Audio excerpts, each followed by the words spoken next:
My dad gave my sister 5 working farms and handed me a moldy greenhouse as a challenge. A year later, her empire collapsed, and I bought the co-op out from under both of them. No speech, just silence.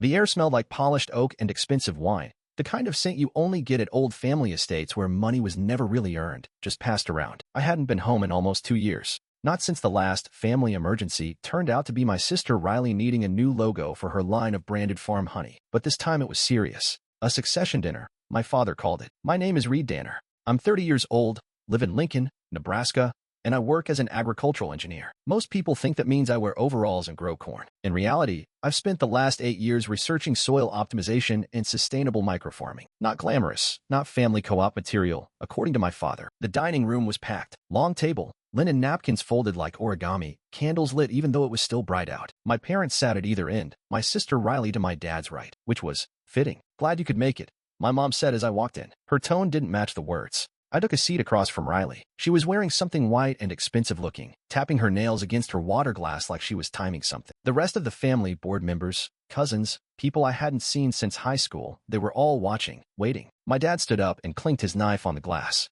Let's get to it, he said, the tone oddly celebratory. Tonight is about legacy and trust. He looked right at Riley. Your mother and I have decided that you'll be taking over the management of 5 of the co-op's best-performing organic farms. You've proven yourself. The way you turned that direct-to-consumer program around? Remarkable. Riley smiled like someone getting crowned. She didn't look surprised. And Reed, my father said, turning to me, we're giving you something a little different. A challenge. An opportunity to prove your ideas can grow into something real. He pulled a set of keys from his blazer and placed them on the table. You'll be managing the greenhouse off Route 19. You remember it? I did. It was a half-collapsed wreck at the edge of a town so forgotten its gas station was boarded up before I graduated college. Riley snorted. The wee-growing shack, she said with a smirk. Wow, generous. Laughter rippled around the table, soft and sharp. I picked up the keys, weighed them in my palm. My face didn't move. My voice didn't crack. Thank you, I said. My dad nodded like he'd handed me the deed to an empire. It's a test, son. Show us what you can do. A test, not a gift, not a chance. A game. I looked at my mom, but she was busy adjusting her wine glass. Riley leaned back, full of smugness. Try not to burn it down, okay? I stood slowly. My chair scraped against the floor. The sound made a couple of cousins flinch. Well, I said, slipping the keys into my pocket, I guess I better get started. No one said anything, not even my dad. I walked out with my head held high. I didn't say a word about how they underestimated me. I didn't need to. I'd show them. I'd make them regret every second of that dinner. Because while Riley got 5 thriving farms, I got a ruin. And ruins? They're the best place to start something new. The first time I stepped inside the greenhouse, the door damn near came off in my hand. Rust had chewed through the hinges. One side of the roof was caved in, and a family of raccoons had made the corner their personal condo. The air inside smelled like mold and forgotten dreams. But I wasn't angry. I was energized. I set up camp in the tiny metal office out back. A cracked desk, a busted chair, and enough spiders to start a horror movie. That first night, I didn't sleep. I sketched plans under the buzzing glow of a flickering light. Hydroponic towers, climate-controlled panels, recycled water systems. Not a farm, a factory of life. Everyone thought the place was dead. That was perfect. I spent the next 3 months doing the kind of work no one posts about, scraping grime off walls, hauling out piles of junk, installing solar panels by hand because I couldn't afford contractors. Every dollar I had went into sensors, timers, and grow trays. There were nights I showered at the gas station down the road because the water here was brown sludge. And during the day, I met with local zoning reps, pitched to angel investors, and practically lived in webinars about food tech patents. Then I found a startup accelerator online, FarmForge. They funded rural agri-innovation. I applied with everything I had, data projections, 3D mock-ups, even drone footage of the site. 3 weeks later, I got an email that changed everything. We're in. That's all it said. But those 2 words meant $20,000 in seed funding, a mentor with a background in vertical farming, and a network of agri-tech nerds who didn't care about my last name. From there, things moved fast. I called the business Green Revive and launched a direct-to-cafe microgreen delivery system. Arugula, pea shoots, radish sprouts, the stuff health-conscious millennials pay too much for. I ran everything out of the greenhouse. Deliveries went out in reusable crates twice a week. I even hired a local high school kid to help me harvest. The town thought I was nuts. That Danner boy's growing weeds in a science box, I overheard one guy say at the diner. But within 6 months, I was supplying 6 cafes in Lincoln and 1 upscale grocer in Omaha. By the end of the first year, I was invited to speak at an urban agriculture conference in Kansas City. People called Green Revive a blueprint for scalable, localized food systems. And the best part? I wasn't just growing microgreens. I was building modular systems, full kits that restaurants and schools could install on site. My tech was cheap, efficient, and didn't need acres of land or clean air. That's when the franchise call started. First from a cafe chain in Denver, then a hotel in Portland, then a university in Minnesota. Meanwhile, Riley's farms were flailing. Summer droughts hit Nebraska hard that year, and her organic crops didn't stand a chance without irrigation upgrades. But the co-op's budget was tight, too tight. I heard whispers through shared vendors, disease outbreaks, delays in shipment, labor shortages. Her 5 farms weren't thriving anymore. They were draining. She posted some glossy Instagram videos, drone shots over golden fields, her in a wide-brimmed hat pretending to check soil. But behind the filters, her empire was starting to sweat. And me? I had a waitlist of 20 clients for my modular systems. I was hiring engineers. My bank account had more zeros than ever before. And that greenhouse? It didn't just work. It became the first Green Revive lab, a test site for new crops, new tech, new ideas. The same rusted dump they gave me as a joke was now the flagship of something much bigger. I didn't send updates to the family. I didn't post bragging photos. I let silence do the talking. Because success, when served cold and quiet, is harder to ignore. The letter came on thick cream paper with a silver-embossed seal at the top. Classic co-op branding. My dad's way of pretending this wasn't a desperate invitation. You are requested to attend a strategic planning session at the Danner estate. Wednesday, 5 p.m. Dinner to follow. I stared at it for a full minute before laughing. Not a phone call. Not a message. A request. Like I was some consultant they were courting. Not the sun they threw into a dying greenhouse. I went. I wore the same jeans and plain black button-up I wore to every investor pitch. No suit. No tie. My boots were clean, but I didn't polish them. I wanted to look like myself, not like the version of me they'd always pretended didn't measure up. The front gates were already open when I arrived. The driveway looked the same, but the landscaping was a little sadder. The co-op logo on the front door had faded, tiny signs of decline, unless you were trained to notice them. Inside, the table was set, but no one was eating. My dad stood near the fireplace, posture tight. My mom hovered by the bar cart. Riley sat with one leg crossed over the other, sipping from a wine glass like she'd already won. "Read," my father said. "Glad you could join us." I didn't shake his hand. "What's this about?" He gestured toward the dining table, where a manila folder sat in front of my usual seat. "We wanted to discuss an opportunity." I didn't move. He cleared his throat and gave me his best corporate smile. "We think it's time to unify. Fold Green Revive into the Danner Co-op. Create a synergy between our methods and yours." "Synergy," I repeated, dry as dust. "You'd get a board seat," my mom added quickly. "Senior advisory role." Riley snorted. "Basically a mascot with spreadsheets." I turned to her. "Having fun, Riley?" She smiled, teeth sharp. "Watching you get your little indoor garden on the news has been adorable." I opened the folder. A glossy spread of the co-op's assets, then a summary of my proposed integration. They wanted Green Revive systems, branding, and patents.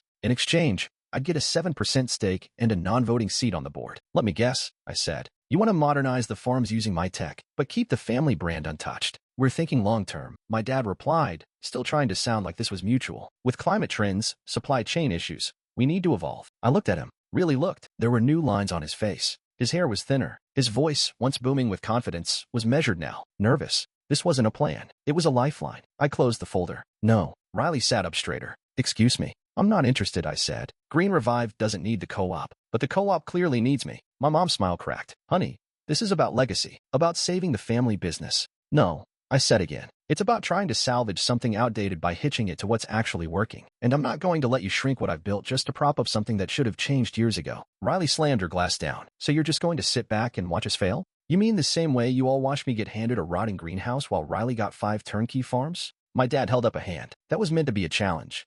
"No," I cut him off. "It was meant to be a message. That I wasn't good enough. That I had to prove something." Riley's voice was ice. "You're turning your back on the family." I looked her dead in the eye. "I'm not betraying the family. I'm evolving it. You just didn't want me to lead." For a second, no one spoke. Even my mother's usual deflection failed her. I stood, pushing the folder back across the table. "Keep the offer. You'll need it to wipe up whatever's left after the next quarter." My father stepped toward me, his voice lower now. "You think you're untouchable, Reed? Because you had one good year?" "No," I said, turning toward the door. "I think I'm finally free, and it scares the hell out of you." I walked out. They didn't follow. And this time, I didn't look back. It started small. A couple of skeptical tweets from anonymous farm accounts. A blog post questioning whether vertical farms were sustainable long-term. Nothing major, until one of the biggest food industry trade sites ran a headline. "Is Green Revive just a fancy garden?" Co-op veterans cast doubt. The article quoted an unnamed board member from the Danner Co-op who warned that my tech was unproven at scale and heavily reliant on niche urban markets. The timing? Suspiciously close to the launch of Green Revive's Midwest expansion announcement. I didn't have to guess who fed them the story. By the end of that week, 3 of my potential buyers delayed meetings, pending further review. 2 partners asked for more details about our IP. Then came the legal letter. My lawyer slid the envelope across the table during our Tuesday strategy session. "From your family," she said. "Technically, from the Danner legal team." The letter was a carefully worded threat. They claimed I had used proprietary crop data, informative trade secrets developed during my childhood on their farms. The irony? They hadn't let me near their operations since college. They're fishing, my lawyer said, flipping through the pages. Trying to spook you. They weren't just trying. They were escalating. Over the next month, my investors started getting cold calls, anonymous numbers, vague warnings. Are you sure this Green Revive thing is built to last? He's a Danner, right? Heard the family's falling apart. My warehouse in Lincoln got flagged for a surprise zoning inspection. My supplier in Kansas reported a sudden order cancellation after being contacted by someone from the Danner Group. I even got a visit from a USDA rep who clearly didn't know why he was sent, only that someone up the chain had nudged him. It was sabotage wrapped in formality. Polite venom. Meanwhile, Riley made a few strategic media appearances. In one interview, she smiled as she described the co-op's legacy of stewardship and warned against overhyped shortcuts in farming. There's a difference between innovation and fantasy, she said, eyes locked on the camera. When asked if she was referring to her brother's company, she laughed. I wouldn't comment on family, but I will say farming is more than just algorithms and grow lights. It was subtle, but the message was clear. I was the enemy now. So I responded, not with lawyers, not with threats, but with something stronger. A story. I launched a full PR campaign. Short videos showing where our greens came from. Interviews with our team, local hires, young engineers, people who looked like the future. We highlighted food deserts we were helping to supply. Schools that used our plug-and-play farms to teach kids about nutrition and sustainability. We rolled out our motto everywhere. Feed forward. Then I personally recorded a video. Just me, standing in front of the greenhouse they gave me. I didn't name names. Didn't call out Riley or the co-op directly. I just told the truth. I was handed a ruin. Told it was a test. That maybe, someday, I'd be ready. I decided to stop waiting and build something that fed more than ego. The video went viral, not explosive, but steady, authentic. Customers started tagging us in their posts. Cafes put "Powered by Green Revive" signs in their windows. Food bloggers started covering us. Then came the headline that flipped everything. The future of farming was born in a broken greenhouse. Riley posted a thinly veiled response. A photo of her standing in a soybean field with the caption, "Real roots, real food." The comments turned fast. Your brother's feeding food deserts. You're feeding your followers. Green Revive, overpriced lettuce with legacy vibes. Funny how suddenly you're all about authenticity. Behind the scenes, we tracked a noticeable drop in their B2B partner engagement. A few of my old co-op contacts sent quiet emails. We might need to talk. The narrative had flipped. I wasn't the black sheep anymore. I was the underdog, the disruptor. And as for their threats, we added a new FAQ page to the Green Revive site. What's ours? What isn't? Full transparency. A breakdown of our IP development, our seed sources, our independent research timelines. That was the real counterattack, not revenge, just receipts. They wanted to smear me. I gave them glass, so every stone they threw bounced back. And for the first time in my life, the world wasn't watching them. It was watching me. She showed up without calling. I was in the R&D bay when my assistant radioed through the intercom. Reed? There's an older woman here asking for you. Says she's your mother. I almost didn't go, but curiosity got the better of me. She was standing in the front lobby, her coat still buttoned despite the warm spring air, clutching something to her chest. A thick leather-bound photo album. Her expression was neutral, polite, the same one she wore at press events and board meetings. I hadn't seen that face up close in over a year. Reed, she said with that cool, practiced softness. Mom, I replied, just as flat. She glanced around at the polished floor, the wall-mounted screens looping videos of our farming systems in action. So this is where you built your empire. I didn't answer. I thought maybe we could talk, she said, privately. I motioned toward the glass conference room. She stepped inside like she was walking into church. I stayed standing. She placed the photo album on the table and opened it slowly. Inside were pictures I hadn't seen in decades. Me as a kid holding a pumpkin twice my size. Riley and I racing tractors down the driveway. Dad waving from a field. We used to be happy, she said quietly, before everything got so divided. Before I stopped being useful, I corrected. She flinched, just barely. That's not fair.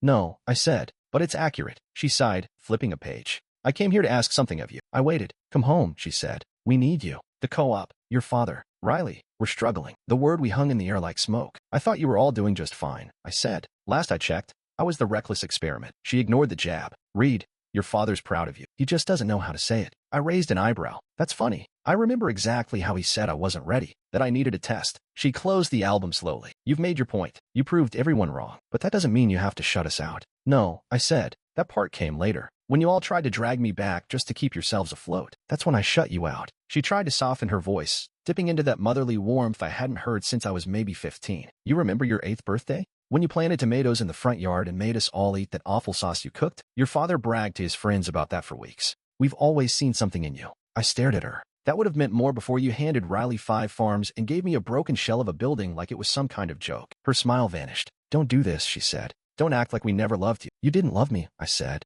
You loved the version of me that didn't challenge you. The one who smiled at family dinners while being treated like a backup plan. Her voice sharpened. So what now? You walk away and let the family collapse. I'm not letting anything collapse, I said. You already did that. I just stopped trying to hold up the rubble. She stood up, the facade cracking. You're being cruel. No, I said. I'm being honest. Something this family has never handled well. She looked at me, really looked. For a second, her expression shifted from cold to something closer to regret. But it passed. Then I guess you've made your choice, she said. I opened the conference room door. Yeah, I did. A long time ago. She walked out without another word, photo album tucked under her arm. I watched her go. Not with hate, not with bitterness. Just clarity. There were no more stories to rewrite, no more roles to play. I wasn't the forgotten son anymore. I was the man who finally stopped asking to be seen and started building something no one could ignore. 3 weeks after my mother's visit, I called a board meeting, not the co-op board, mine. The Green Revive team had grown from 3 people in a crumbling greenhouse to a staff of 36, including engineers, researchers, ops leads, and my CFO,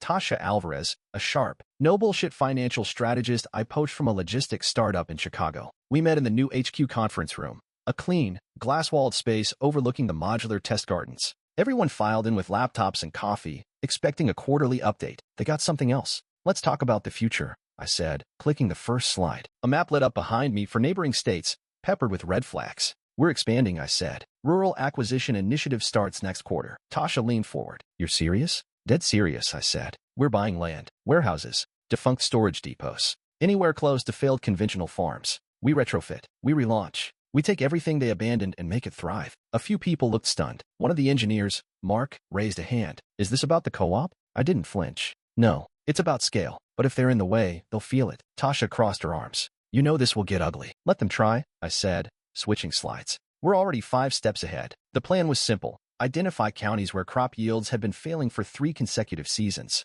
Then acquire abandoned infrastructure, old dairy facilities, gutted processing plants, auction farmland. The spaces were dirt cheap. The community? Desperate for jobs. We brought both. Within weeks, we had ground crews in Iowa and Missouri. By month 2, we had closed on 7 properties and begun retrofitting the first vertical complex in Kansas, built inside a repurposed grain elevator. The media noticed. From rust to roots, how Green Revive is reclaiming forgotten farmland. The new face of farming isn't dirt, it's data. Then came the headline that hit home. Former co-op clients pivot to Green Revive tech as Danner model stumbles. The article featured interviews with 2 longtime co-op buyers who'd switched to our produce systems. Quiet quotes, but clear, more reliable, less weather-dependent, no middlemen. Riley didn't say anything publicly, but I got word from a mutual vendor that she was livid. I was pouring money into expansion, but we were growing faster than I could have imagined. Schools wanted our plug-in kits. Restaurants wanted local greens without the wait. Even hospitals reached out, hoping to use our setups for nutrition programs. That's when the investors started circling. Big names, venture funds, sustainable tech VCs. A few from Silicon Valley who hadn't cared 2 years ago but suddenly couldn't get enough of disruptive agri-systems. We ran a new capital round, oversubscribed in 48 hours. During the final pitch call, one investor asked the question they always do. Where do you see Green Revive in 5 years? I didn't give them the usual jargon. I see us turning the phrase family farm into something new, I said. Not because I'm bitter, but because I've seen what happens when people cling to old models. This isn't revenge. It's rebirth. The call ended in applause. Tasha pulled me aside afterward. You know you just buried them, right? I shrugged. They buried themselves. I just stopped trying to dig them out. A week later, a third of the co-op's commercial partners were in discussions with my team. Some had already signed NDAs. The writing was on the wall. And this time, I was the one holding the pen. I didn't gloat, didn't call home. I let the headlines do it for me. It was a Monday, early spring. The trees out front had just started budding, and the air smelled like fresh paint and sawdust. We were finishing the 2nd floor of our new HQ. I was in the prototype lab reviewing a new aeroponics pod when my assistant walked in, hesitating at the door. There's someone here to see you, she said quietly. He didn't call ahead. I already knew who it was. Send him up, I said. My father looked smaller than I remembered. His shoulders slouched slightly beneath a wrinkled sport coat, and his jaw, once always clenched, looked soft, worn. He walked in like someone who'd practiced what he was going to say 100 times, then forgot all of it at the door. Reed, he said, voice low. Dad. He looked around. So this is it, the future of farming. It's a start, I said. He nodded, almost wistfully. I used to think our co-op was the future. For a long time, I really believed that. I said nothing. I made mistakes, he added quickly, like he wanted to get ahead of the next sentence. Too many, but I came here today to fix one of them. He reached into his jacket and pulled out a small, thick folder, slid it across the table between us. I opened it. Financials, ownership statements, transfer documentation. I want to give you control, he said, of the co-op. I blinked. Excuse me. You're the only one who can save it, he said. The farms, the board, They'll listen to you now. You can modernize it. Use your systems. Bring us back. I stared at the folder, then at him. Why now? His voice cracked slightly. Because we're out of options. Riley, she's not fit to run it anymore. And I can't hold it up alone. I leaned back slowly. You remember what you said the night of the succession dinner? He winced, but didn't speak. You handed me a pile of rot and called it a test, I said. You handed her 5 farms and called it earned. You all laughed. And now you're asking me to come home and fix the mess. He nodded once, as if forcing himself to swallow the shame. I kept my voice calm. I'll take it. His eyes brightened. You will. But only under one condition, I said. Full ownership. Not just control. Not a seat. Not a merger. I want all of it. Every deed. Every vote. Every inch. His smile disappeared. That's not how. It's the only way. I cut in. No shared power. No legacy chains. You want me to save the name? I'll do it. But I own it. Period. He stared at me like he was trying to recognize someone he'd never really seen before. You want to erase me, he said. No, I said. You already did that. I just want the truth on paper this time. He stood slowly, rage flickering behind his eyes. You think I underestimated you? I didn't. I was trying to protect what we built. No, I said. You were protecting your pride. You never thought I'd amount to anything. That's the part that matters. He leaned in slightly, fists tightening. This isn't what family does. I met his eyes. You're right. This is what survivors do. He didn't say goodbye, just turned and walked out. And for the first time in my life, I didn't feel like a boy watching his father leave the room. I felt like a man watching the end of a failed dynasty. And I was ready for what came next. It happened faster than I expected. The Danner Co-op, the same one that had stood as the pride of Nebraska's farming legacy for over 40 years, filed for Chapter 11 on a Tuesday morning. No warning, no press conference. Just a single notice posted to their website and a bland statement sent to local news. In light of sustained operational challenges and shifting market demands, the Danner Agricultural Cooperative has initiated reorganization proceedings. I sat in my office, staring at the screen, coffee going cold beside me. It wasn't shock I felt. It was finality. A door creaking closed on something I never truly belonged to. Within hours, the vultures started circling. Investors, land buyers, auction houses. But I wasn't a vulture. I was the heir they never wanted. We moved fast. Our legal team compiled a full list of the co-op's remaining assets, decommissioned storage units, and used warehouses, dead land, even the once revered Danner Agricultural Research Center. I knew every line item. I'd seen them growing up. Most of them were things they never let me touch. I bought them all, not through Green Revive at first. That would have spooked people. No, I used holding companies, quiet bids, no headlines. It wasn't revenge. It was strategy. By the end of the quarter, everything that once bore the Danner name now sat in Green Revive's portfolio. I didn't gloat. I didn't post photos. I just started drawing up blueprints. Then came the final piece, the original co-op headquarters. The building where I'd been handed a joke inheritance in front of family who laughed. Where Riley once gave investor tours like she was royalty. Where my father held succession dinners, as if the land were a throne. I didn't preserve it. I leveled it. We tore it to the ground and cleared the debris within 2 weeks. Neighbors watched from across the fence line, unsure whether to feel nostalgic or relieved. The old windmill, the hand-painted Danner sign, all of it gone. It didn't belong to the future. In its place, we built the Green Revive flagship complex. 6 stories tall, powered entirely by solar and geothermal systems. A vertical farm on one side, a biotech lab on the other, smart irrigation, data-driven crop modeling, urban school partnerships, food pantry pipelines, public tours every Friday. It was more than a facility. It was a symbol. At the ribbon cutting, I didn't mention my family. I didn't have to. People knew. The press called it a miracle of modern farming. But to me, it was something else. A line drawn between what I'd been given and what I built anyway. Riley vanished from the public eye not long after. Someone told me she was living in a cabin near the Rockies, off-grid. She had no board seat left to defend, no farms to manage. I didn't follow up. I didn't wish her ill. I just moved on. My parents retreated too, sold their estate, moved into a small lake house. No calls, no letters, just silence. Maybe they were ashamed. Maybe they just couldn't face what I'd done. But the world? The world saw me now. Green Revive became the blueprint for rural revitalization. We trained ex-co-op workers in hydroponics. We took failing farmland and turned it into proof-of-concept labs. Cities called, countries watched, universities built coursework around our model. I didn't carry the Danner name forward. I buried it, and in its place, I planted something better. Not a legacy, a future. It was late. I had just wrapped a late-night call with a potential food tech partner in South Korea when my phone lit up with a number I hadn't seen in years. No caller ID, just a number. But I knew. I let it ring twice before answering. Read, came the voice. Small, frayed, familiar in a way that still managed to dig somewhere under my ribs. Riley, a pause. You finally got it all, she said. Her voice wasn't bitter this time, just empty. I leaned back in my chair, staring at the ceiling. No, I said. I built it. She let out a dry laugh. I guess that's true. Another pause. Then she asked, what comes next? I thought about that for a second. The farms we'd just opened in Ohio. The pilot program we were running with inner-city schools. The shipping container grow labs being deployed to food deserts. Now I feed the future, I said. She didn't respond right away. I could hear wind through the phone, like she was walking somewhere open. I was angry for a long time, she finally said. Angry that they gave it all to me, and you still made something better. They didn't give it all to you, I said. They gave you what looked like power, but they kept control. I didn't see that until too late, she admitted. And by then, I was already losing. I didn't say anything. Do you hate me? She asked. I closed my eyes. No. Silence. You really mean that? I did for a while, I said. But hate's just grief that never healed right. And I'm done carrying old wounds. She exhaled like she'd been holding her breath. Okay, we didn't say goodbye. Just let the call die out like a candle that knew when it was time. The next morning, I drove out to the hills. The old house was still there, the one my parents had retreated to after the collapse. I parked down the hill and walked up the gravel path alone. The porch was quiet. No lights. Just wind through dry leaves and a hint of chimney smoke. I didn't knock. I didn't come for them. I stood there for a few minutes, hands in my jacket pockets, staring at the porch swing I helped build when I was 16. The chipped railing Dad never bothered to fix. The old ceramic frog Mom kept by the door. I didn't feel anger. Not anymore. I felt nothing. Not emptiness. Just peace. Like whatever I'd carried from this place had finally been set down. I turned and walked away. As I reached the road, my phone buzzed. A text from our logistics director. NYC location is fully stocked. Pilot ready to launch next week. I smiled. I wasn't the forgotten son anymore. Not the one who needed approval. Not the backup plan. I was the one who built the next chapter from ashes and rust. And I'd never be forgotten again. Not by them. Not by the world. Not by myself.